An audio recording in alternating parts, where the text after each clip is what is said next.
냄새 난다며 나를 밀쳐내던 그 애가 내 손을 붙잡고 울던 날이 있었어요. 손끝이 아직도 기억나요. 젖은 손, 떨리는 숨결, 그리고 그 뒤에 퍼지던 소독약 냄새. 그게 우리 둘의 마지막이었죠. 사람들은 늘 말하죠. 시어머니랑 며느리는 천적이라고. 하지만 저는 믿었어요. 언젠가는 내 며느리도 나를 엄마라 부를 날이 올 거라고. 그런데 세상은 그 믿음을 이렇게 짓밟아 버리더군요. 하늘이 무너지고 가슴이 터질 것 같은 제 사연 한번 들어봐 주실래요? 어느 날이었어요. 싱크대 위로 설거지물이 흘러내려요. 손이 얼얼하지만 그릇 하나라도 깨끗이 닦아놓지 않으면 마음이 불안해요. 요즘 며느리가 자주 말하거든요. 어머니, 제발 좀 그만 좀 하세요. 냄새나요, 그 손에서. 처음엔 그냥 지나쳤어요. 세제 냄새가 진해서 그렇겠거니 내가 나이 먹어서 그런가 보다 했죠. 하지만 어느 날은 대놓고 이랬어요. 어머니, 아버지 돌아가신 지 10년도 넘었잖아요. 이제 그냥 요양원 가시는 게 어때요? 저희도 이제 애 키워야 하고. 그 말에 설거지물이 멈췄어요. 손끝에서 미끄러지던 그릇이 쨍 소리를 내며 깨졌죠. 그릇 조각에 손이 베었는데도 아프다는 말이 안 나왔어요. 아마도 마음이 더 먼저 베었던 거겠죠. 아들은 출근 준비를 하고 있었어요. 항상 그렇듯 며느리 말에 끼어들지 못하고 그저 눈치만 보더군요. 여보, 그냥 엄마한테 조용히 말씀드려. 우리도 이제 공간 좀 필요하잖아. 아들이 한숨을 쉬었죠. 알았어. 내가 알아서 할게. 그때 저는 조용히 방으로 들어갔어요. 내 이름 석자 적힌 수첩을 꺼내서 거기다 이렇게 썼어요. 요양원 이야기 나왔다. 하지만 아직 갈 수 없다. 아직 할 일이 남았다. 며느리가 친구들을 집으로 불렀어요. 젊은 여자 셋이 거실 가득 웃고 떠드는 소리가 들리더군요. 저는 부엌 한쪽에서 조용히 부침개를 부쳤어요. 바삭하게 익은 부침개 냄새가 고소하게 번졌는데 며느리는 코를 찡그리며 말했죠. 어머니, 제발 부엌 좀 내버려 두세요. 냄새 올라온다니까요. 요즘 애들 이런 기름 냄새 싫어해요. 얘야, 친구들 오면 간단하게 부쳐 먹으라고 했잖니. 김치전 조금만. 됐어요. 김치도 전도 다 냄새나요. 요즘은 냄새 없이 먹는 게 트렌드예요. 트렌드라 참 낯선 말이죠. 제 세대의 트렌드는 김이 모락모락 나는 밥상, 따뜻한 말 한마디였는데 저는 젓가락을 내려놓고 방으로 들어갔어요. 그날 밤 그 집 부엌에서 나는 냄새는 김치전 냄새가 아니라 향초와 방향제 냄새였어요. 차가운 냄새였죠. 아들은 출근을 앞두고 커피를 마시고 있었어요. 엄마, 나 회사 가기 전에 김 좀 싸주실래요? 요즘 도시락으로 먹는데 엄마 김이 제일 맛있어. 그 말에 마음이 풀렸죠. 그래, 잠깐만 기다려라. 지금 바로 구워줄게. 김을 구우면 바삭한 소리가 나요. 그 소리에 마음이 따뜻해지는데 뒤에서 며느리가 또 나왔어요. 아, 또 뭐예요? 냄새 올라온다니까요. 얘야, 금방 끝나. 내 남편 도시락이라. 그냥 편의점에서 사 먹으면 되죠. 김 좀 그만 굽세요. 우리 집이 무슨 식당이에요? 아들은 아무 말도 못했어요. 그저 커피잔을 내려놓고 말없이 문을 나서더군요. 그 등짝을 보며 저는 김을 다 태워버렸어요. 그날 김 냄새는 짠내가 났어요. 며느리가 제 방 문을 두드렸어요. 어머니, 솔직히 말씀드릴게요. 어머니 방 냄새가 좀 심해요. 이불도 좀 버리시고 옷도 정리 좀 하세요.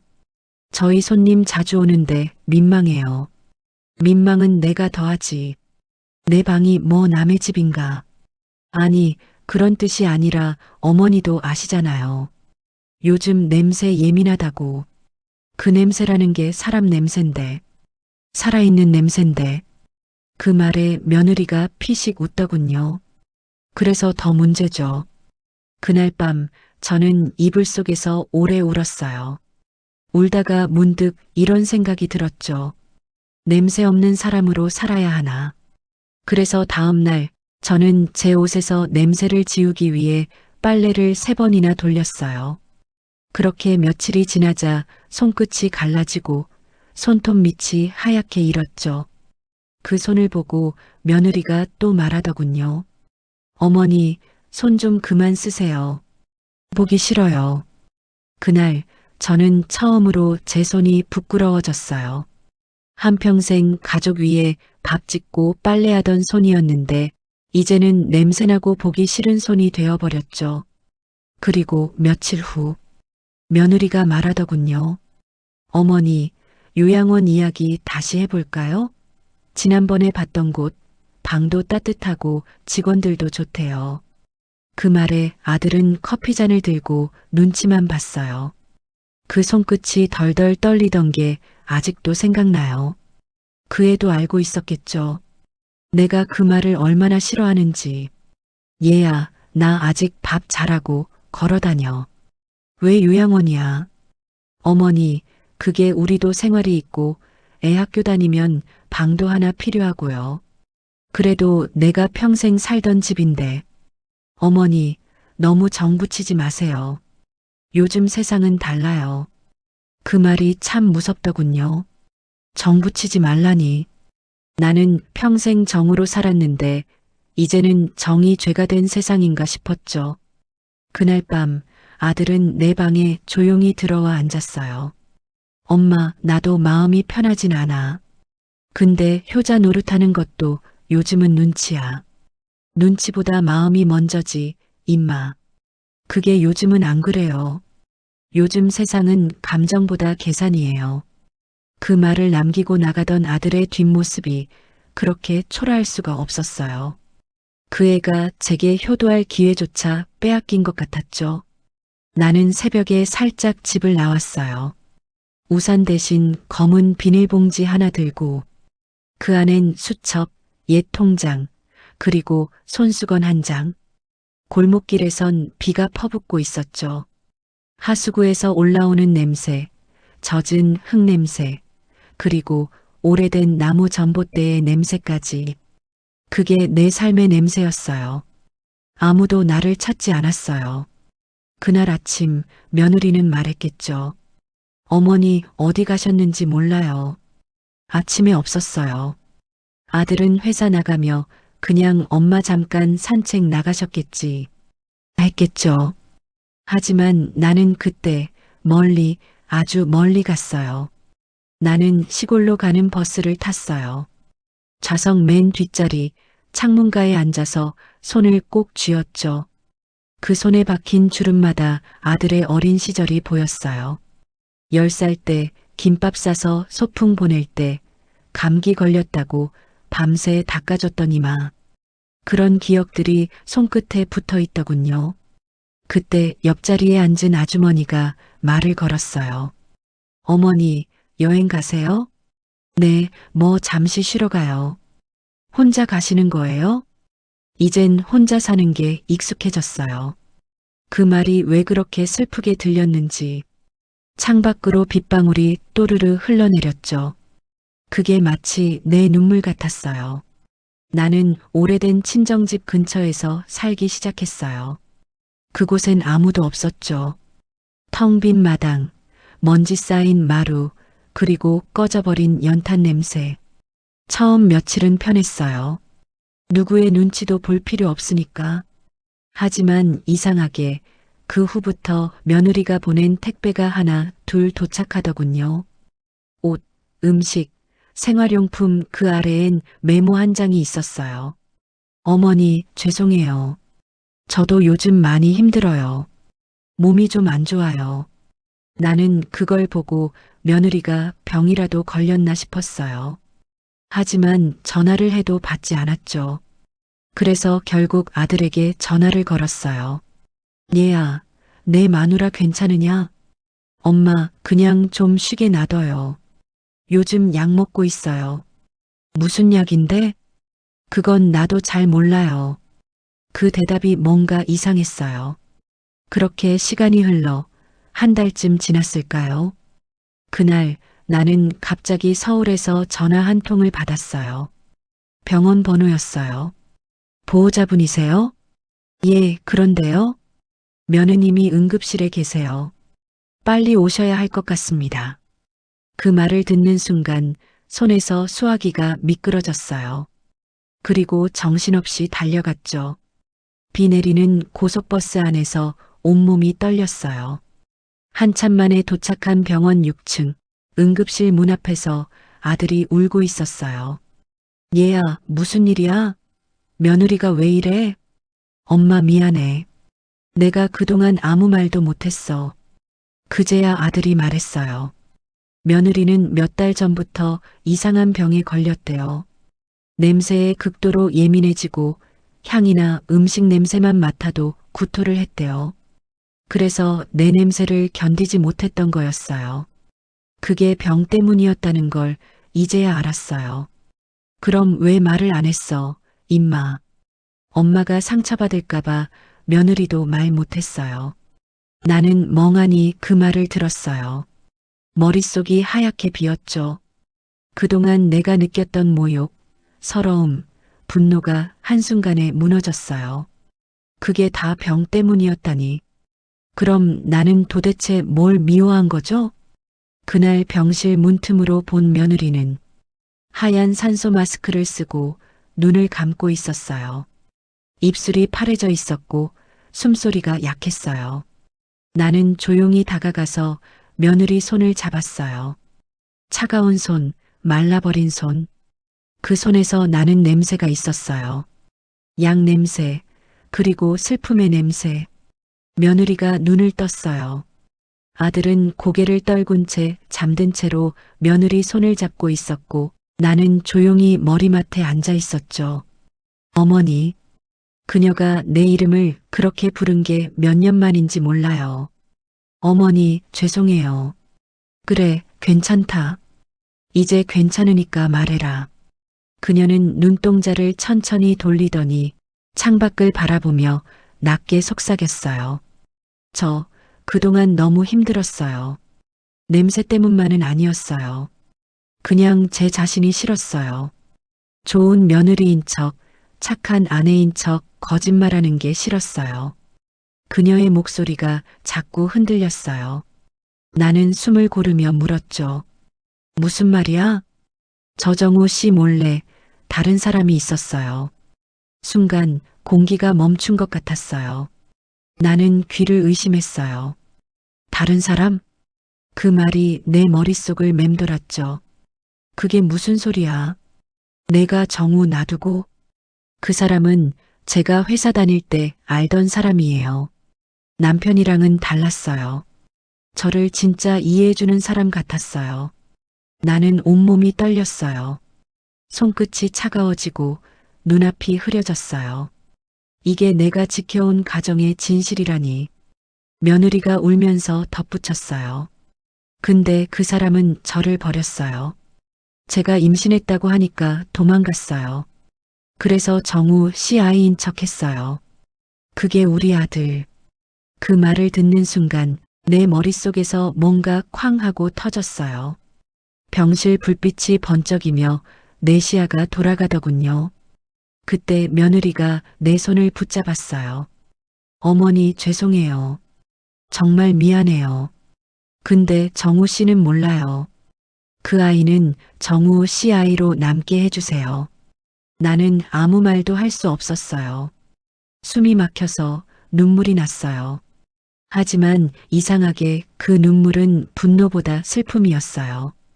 나는 아들을 불렀어요. 정우야, 우리 얘기 좀 하자. 엄마, 며느리가 많이 나아졌어요. 의사도 희망 있다고. 그 얘기 아니야. 너 혹시 다 알고 있었니? 아들은 잠시 아무 말이 없었어요. 그 침묵이 모든 걸 말해줬죠. 언제부터야? 1년쯤 됐어요. 왜 말을 안 했니? 엄마가 알면 더 상처받을까봐. 그리고 나도 처음엔 믿기 싫었어요. 근데 DNA 검사 결과를 봤어요. 나는 가슴이 무너졌어요. 그토록 착한 내 아들, 세상 물정 모르던 그 애가 그 사실을 꾹꾹 삼키며 살았다니. 그래서 그동안 그렇게 말수가 줄었던 거냐? 근데 이상하게 미워지진 않아요. 지은이도 고통스러워 했거든요. 아들의 눈빛은 복잡했어요. 그 안에는 분노보다 체념이 더 많았어요. 그게 더 가슴 아팠죠. 나는 하늘을 올려다봤어요. 석양이 병원 옥상을 붉게 물들이고 있었어요. 마치 피처럼 진한 붉은색이었죠. 정우야. 응? 너는 그 아이를 어떻게 할 거냐? 그 아이는 내 아들이에요. 피가 달라도 마음은 같아요. 그 말에 나는 울었어요. 내 아들이 그토록 어른이 되어 있었구나 싶었죠. 하지만 그만큼 세상에 지쳐 있었어요. 며느리는 다시 열이 올랐어요. 의사는 간 수치가 너무 높다고 했어요. 몸이 많이 망가진 상태라고. 나는 마지막으로 며느리 곁에 앉았어요. 지은아, 내 어머니. 너무 미워하던 내 마음, 이제는 미안하구나. 저야말로 죄송해요. 어머니. 그녀가 손을 잡았어요. 어머니 냄새 이제 좋아요. 그때는 병 때문이었어요. 근데 지금은 따뜻해요. 그 말을 끝으로 그녀는 눈을 감았어요. 산소 마스크가 흔들리더니 삑소리가 들렸어요. 그녀의 손이 내 손에서 천천히 떨어졌죠. 그 순간 내 심장이 찢어졌어요. 이해하고 용서한 바로 그 순간 그녀는 떠났어요. 그게 내 인생의 가장 잔인한 아이러니였어요. 그날 비가 참 많이 왔어요. 장례식장 마당에 검은 우산이 수십 개 떠 있었고 하얀 국화 냄새가 비 냄새에 섞여서 코끝을 찔렀어요. 정우는 아무 말도 안 하고 장지 쪽을 바라봤어요. 그의 얼굴이 반쪽이 됐더군요. 나는 그 옆에서 조용히 고개를 숙였어요. 지은이의 영정 속 웃음이 너무 평화로워서 더 아팠어요. 지은아, 이제는 편히 쉬어라. 이제 미워하지 않을게. 나도 이제 그만 놓아주마. 그 말을 하자 눈물이 쏟아졌어요. 누가 나를 붙잡는 것도 아니었는데 그냥 주저앉고 싶었어요. 장례식이 끝나고 사람들은 하나 둘 떠났어요. 정우는 아이를 안고 있었죠. 그 아이는 아직 어리지만 모든 걸 알고 있는 눈빛이었어요. 나는 그 아이의 머리를 쓰다듬으며 속삭였어요. 얘야, 너는 아무 죄 없다. 내 엄마도 내 아빠도 다 너를 사랑했다. 집이 너무 조용했어요. 시계 초침 소리만 들렸죠. 냉장고의 모터 돌아가는 소리조차 큰 울림처럼 들렸어요. 나는 며느리 방을 천천히 열었어요. 그 안엔 아직도 그녀의 향이 남아 있었어요.